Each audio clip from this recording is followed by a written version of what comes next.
So we have Sausage Party. Now, this is going to be a little bit late. Hopefully, it's only going to be about a week late. Been really busy, but I had to make a review for this film. For one, I haven't done a comedy yet, and for two, it is a new release, and I have a lot of good things to say about this one. I remember seeing the advertisement for this months ago. It looked hilarious, I'm not going to lie. I'm a very big fan of films done by, you know, that usual comedy troupe of Seth Rogen and James Franco, but other people as well. And I mean, I love The Interview. Huge fan of the Interview. I was able to go grab a showing of that at the Bell Court near downtown Nashville when it was banned from theaters and shit. So I love that. Neighbors was pretty funny. I recall them doing an animated film until this one. And I have to say that I cannot remember the last time that I laughed as hard or as much as I did during the viewing of this film. For starters, this is not by any means an appropriate film. This film is the exact opposite of appropriate. That's why it's rated R. So don't think it's a kid's movie because it's a bunch of animated hot dogs and shit. No, it ain't. No, this thing has some of the most adult content I've seen in a film in a while. I'm not saying something because it's just hot dogs and buns and like cabbage and potatoes and food. But this movie I found it genuinely creative in a lot of points, and it made me laugh out loud. And the humor wasn't all completely lowbrow. Granted, there was some, there was some farce, some slapstick, a little bit of like toilet humor here or there, some like, oh yeah, put my hot dog up in your buns, son. The writing was actually surprisingly clever. There was a cohesive narrative, a plot.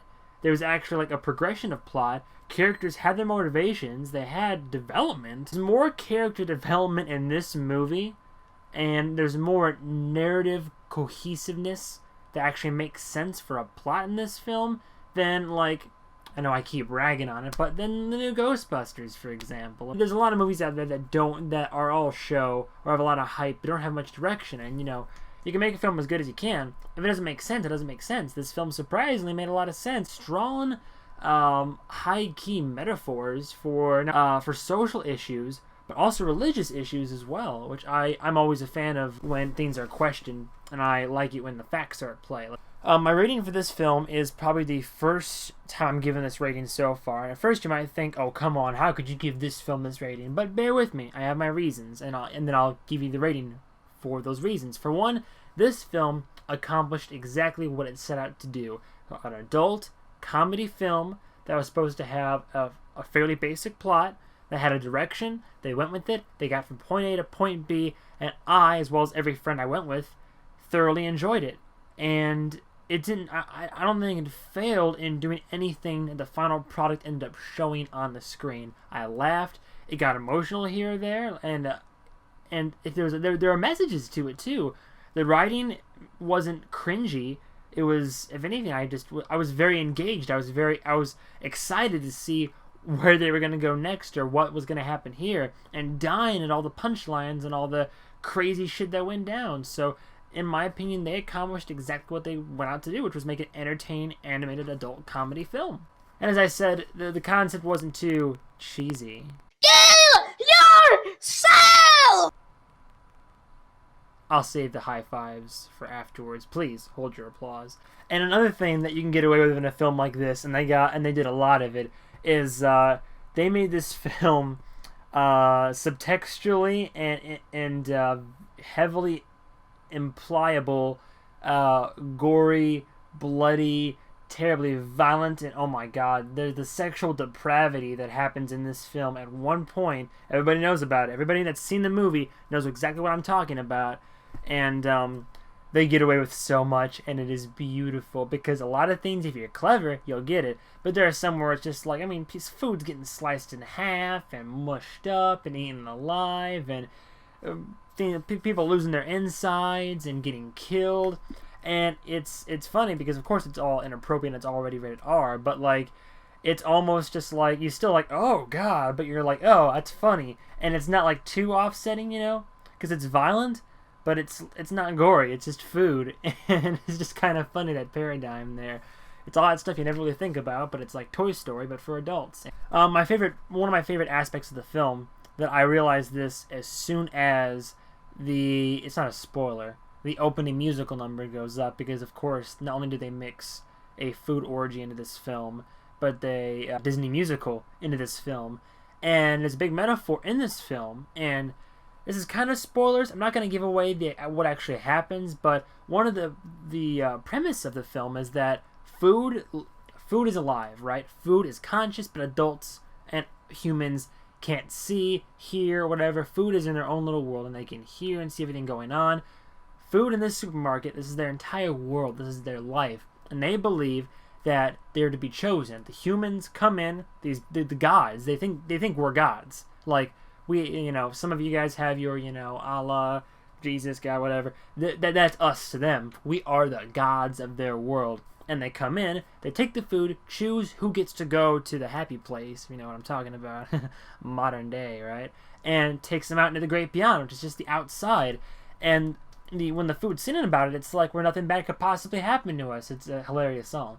But the ideal is that with their faith and belief they have, these outsiders, these gods, take them to a magical place where great things happen. And as we all know, for anybody who's ever gone to a grocery store or eaten a sandwich before, that is hardly the case. The food is actually taken away and eaten and cooked and killed in a terrible fashion. But the food, being given this story about the gods for so many years, decades, probably millennia even, centuries, they prefer this story because it's, a happier outcome.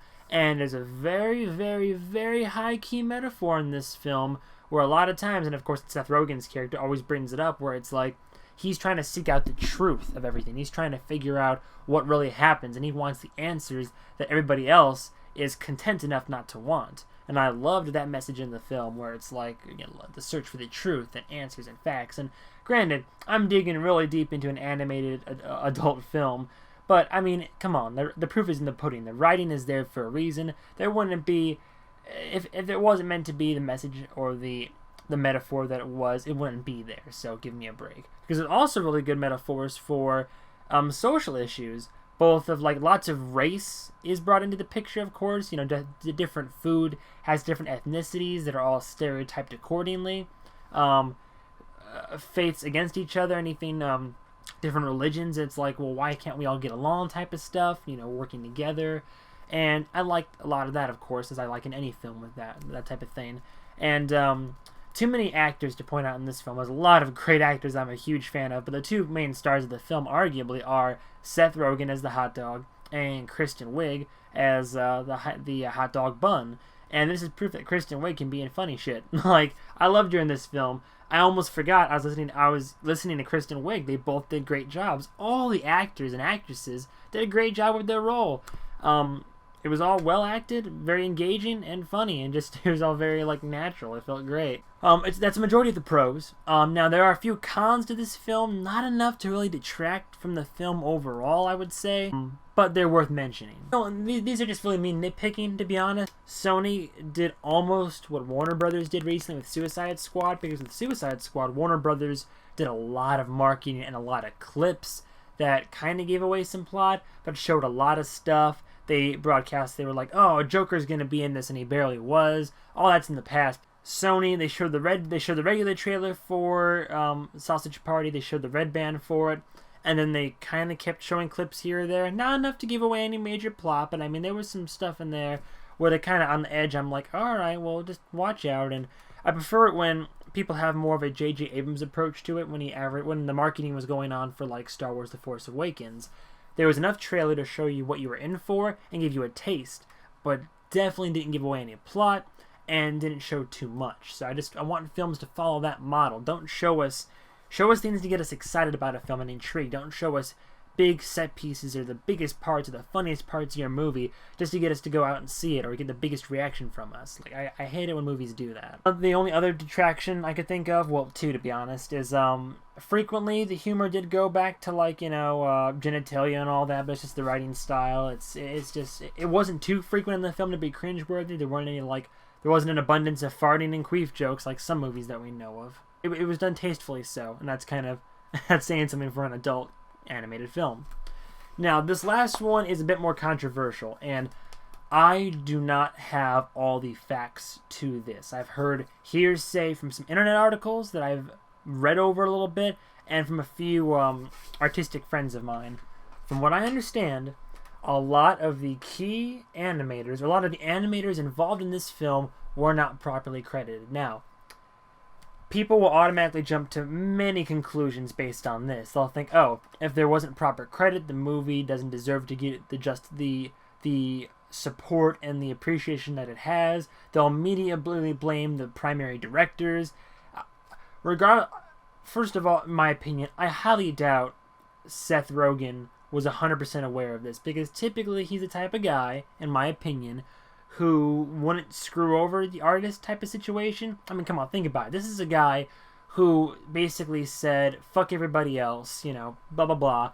Franco and I want to make this film about North Korea and this very controversial thing, and with our artistic freedoms and all that, wanted to push that film out there, regardless of what anybody else said. This is a guy who usually doesn't, stand down against people.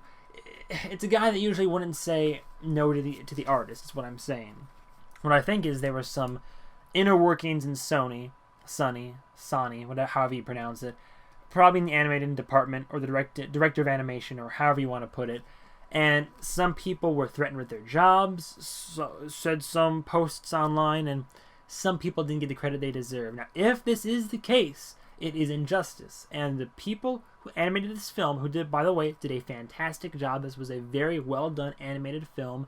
They need to make sure in the home release of this film they are properly credited, and I mean, hopefully probably not compensated at this point, but I mean, come on, like, at least show the fuckers who did this. Now, if it's not true and it's just some butthurt artists, which also could or could not be the case, then so be it. It wouldn't be the first slander article or slander piece I have seen about a film, but it is a possible detraction. I want to at least put the awareness out there. I don't care if 20 people see this, or if my Ghostbusters review, over 700 people see this. Surprising. Thanks for the support, by the way.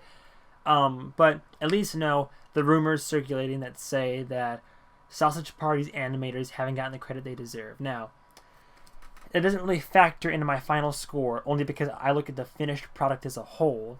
Of course, whenever films go the extra mile for their production, I give it credit, but I don't have enough facts to appropriately factor that into my review. I've read 2 articles online that are unconfirmed, surprise, surprise, by anybody, really.